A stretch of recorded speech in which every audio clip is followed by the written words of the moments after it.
So this afternoon, Daniel Andrews will officially step down as Victorian Premier after 9 years in power. Joining us live now, the Victorian Opposition Leader John Pesutto. John, good to see you this morning. Thanks for your time as always. So you've had a night to rest on Daniel Andrews' decision to call full time. How are you feeling about it all this morning?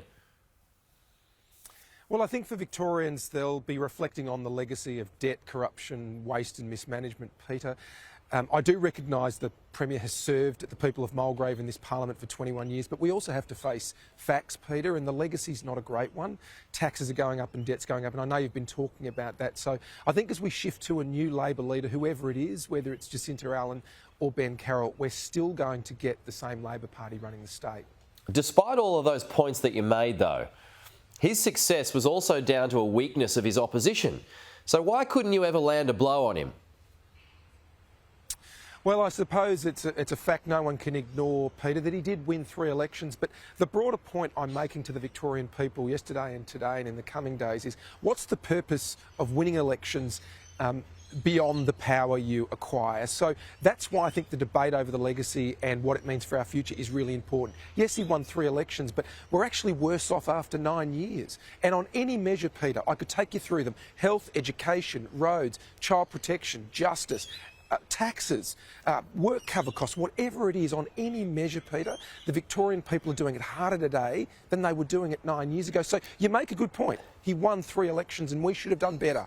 But the truth is, the legacy's not a great one. Right. I just have to make that commitment to the Victorian people that we'll do better as an opposition. But why is it? I mean, you had the lockdowns, you got the debt that's $250 billion heading there in the next 3 years, yet you still couldn't get anywhere near him. What does he have that you guys don't? Well, I think we have a job to do as an opposition, Peter. I recognise that, I really do, and we're working really hard. There's the scrutiny piece that we're working on, and look, Peter, we've achieved a lot as an opposition because we've established a select committee in the upper house to look into the Commonwealth Games debacle, which no one's ever been able to do before. We brought all of the non-government parties together. We're reforming.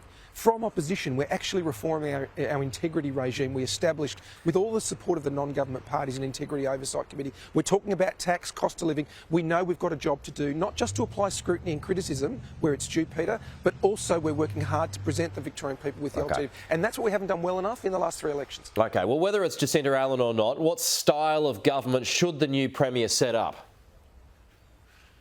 Well, I think this is a real test for whoever emerges, Peter. So the first thing they need to do is reverse the centralisation of power. So much that's gone wrong in Victoria, whether it's lockdowns, whether it's mismanagement of projects, is all down to centralising power around Daniel Andrews. You've got to reverse that trend. You've got to consult more and engage more. And also you've got to open up the books. And one of the big tests for Jacinta Allan or Ben Carroll, whoever emerges today, Peter, is, are they actually going to be upfront with the Victorian people?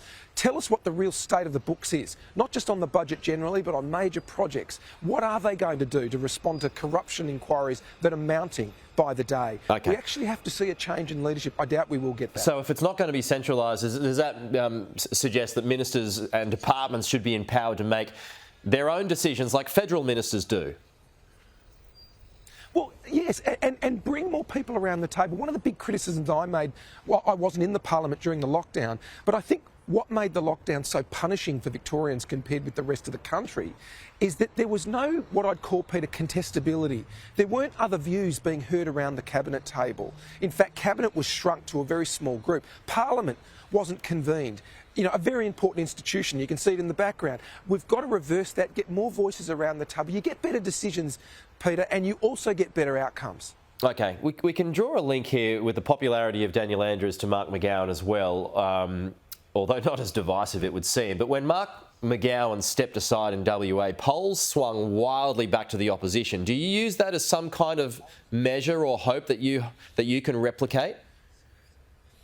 Well, we have a challenge over the next 3 years, Peter, to build from what happened last November in the state election. And look, all I can say, Peter, is if you look at the 2 real actual results in by-elections this year, we won Narrabeen, but the important point I'd make about Warrandyte last month was that we actually had a 10% swing, Peter, on primary. So put the 2-party preferred to one side, a 10% swing to us. And what that showed my colleagues and I and our broader Liberal Party membership is when we bring our A game, when we're focused, when we're disciplined and united in our campaigning and our messaging to the Victorian people, we actually win and win well. OK, well, you've got the more redeeming situation that is still bubbling along. Can you keep Can you keep your party unified?